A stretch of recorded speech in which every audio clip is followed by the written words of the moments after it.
Kokopelli's trail is a 142-mile multi-use trail that is mostly used by mountain bikes. It connects Loma in Colorado to Moab in Utah. The trail varies widely in difficulty, terrain, and elevation.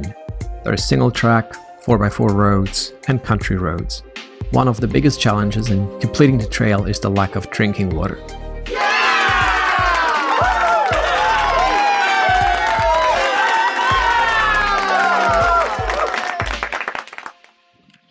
And so the adventure begins.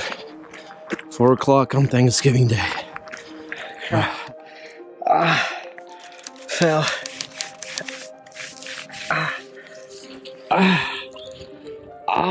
Shit. That hurts. It's cold.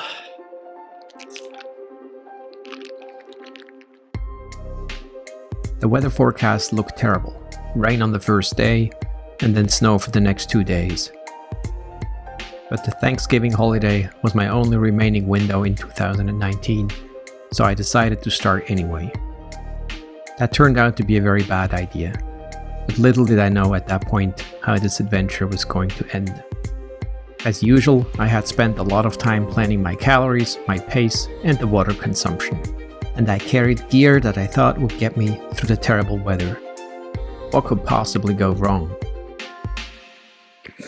Well, now I have no water for 40 miles, so I loaded up with literally a gallon. The pack is extremely heavy, so that's just basically 8 pounds of water. Unsupported means you have to carry everything from the beginning to the end, and you can only rely on natural water sources. As you can imagine, the water planning was absolutely crucial. There are very few water sources. Most of them have quite questionable water quality, and they definitely need treatment. Picking the right time to complete this trail as a runner isn't obvious. In the summer, it's too hot. In the spring, there's still snow higher up, and in the fall, there's not enough water. Had I known about this, I wouldn't have carried that much. But you never know. Well, it's Thanksgiving Day, so eating a turkey steak. Fantastic. Fantastic.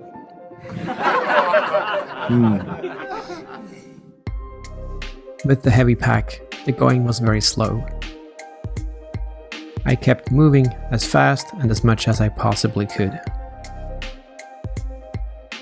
Slowly but certainly, my feet started to fall apart.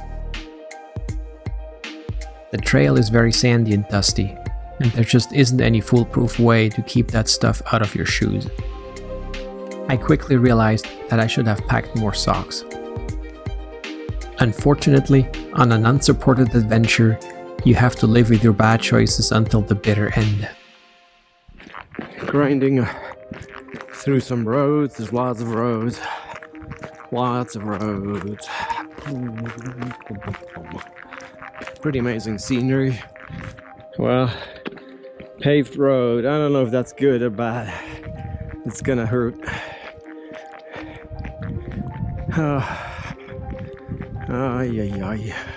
Day one is ending, the sunset. I'm getting ready for the first night. Well, I assume my journey will end at Dewey Bridge, the lowest point. From far, the La Salle Mountains look like completely snowed in. And the guy I saw on the dirt bike said there will be at least 2 feet of fresh snow, and that I needed snowshoes, so that's not gonna happen.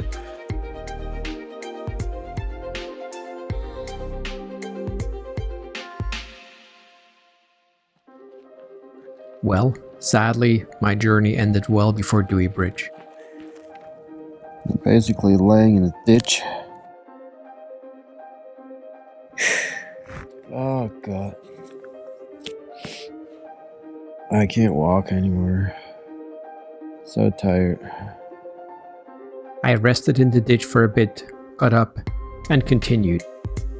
Yet, soon thereafter, the rain started and the wind picked up. But the worst part was yet to come: the mud. Any efficient moving was impossible. For miles and miles, the mud was caking up on my shoes. The moving was extremely slow, exhausting, and painful. When I reached Highway 128 at mile 64, I decided to pull the plug. There was simply no way I could finish this time. Oh no!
Well, after a day of rest, I'm exploring the rest of the route. I started in Moab, going backwards now up to the La Salle. That's the Kokopelli trail turn off. There's about 2 feet of snow. Would have been impossible.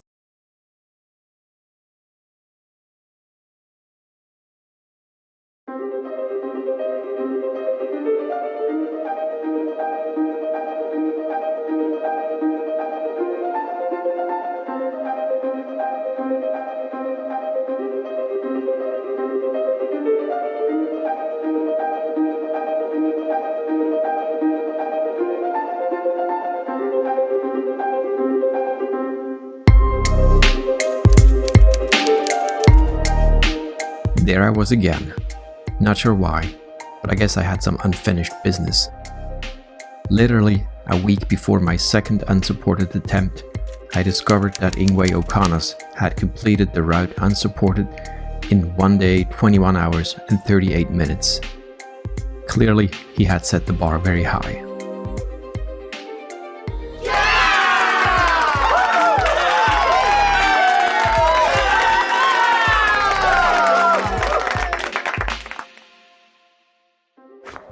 Four o'clock start at the Kokopelli trailhead in Loma.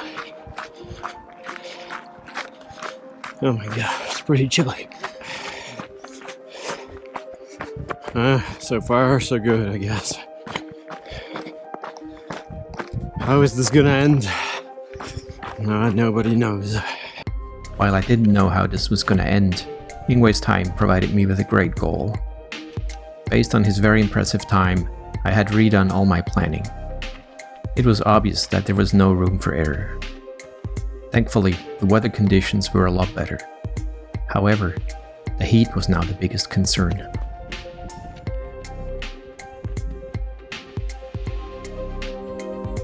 I had also optimized my gear, and my pack was a lot lighter. But as we all know, even the best preparation is no guarantee to be successful. Somewhere right here, I fell the last time and broke my finger, so I want to be careful. Loaded up almost a gallon at Salt Creek.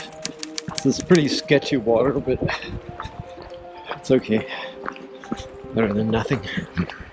It is hot like hell now. I am moving through these canyons, sandy. I don't know. I don't feel good. This is not going well. Really hot, sandy, unpleasant. Not good. Fucking hot. It's fucking hot. Damn it. It's toasting. I fear I don't have enough water. Insanely hot. As you can imagine, things only got worse. In addition to the brutal heat, the wind picked up and the air became even drier. I was very skeptical I would make it to Cisco Landing. Eventually, I did. It felt so amazing to see water and to be able to fill up my bottles. I enjoyed a great sunset and slowly but certainly moved into the first night. Well, last time I quit here because of snow and mud and terrible conditions. The night was for the most part a blur. The fact that I didn't make any recordings tells me that I needed the energy for something else. I was still ahead of my schedule, but the time buffer I had accumulated was shrinking by the hour. That was very frustrating because I just couldn't move any faster. I don't know what I'm doing.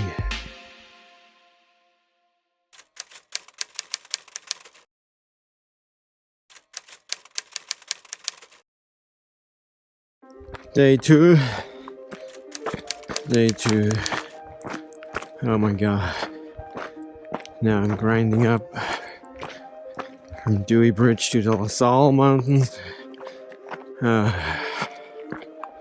this is not working well. It is absolutely insane. Well, at least the views were great. Spectacular. The rest was falling apart, especially my feet. The sand and the dust really didn't help. By the time I hit the last high point, the sun was setting. I had about 15 miles to go. By then, I figured I would probably be able to beat Ingwai's time, but not by much. Last stretch. My feet are trash. A few minutes past midnight, I reached the finish line. I was barely walking, but I was still walking. I had shaved off 1 hour and 29 minutes from Ingwai's time. I told myself I would never ever do this again.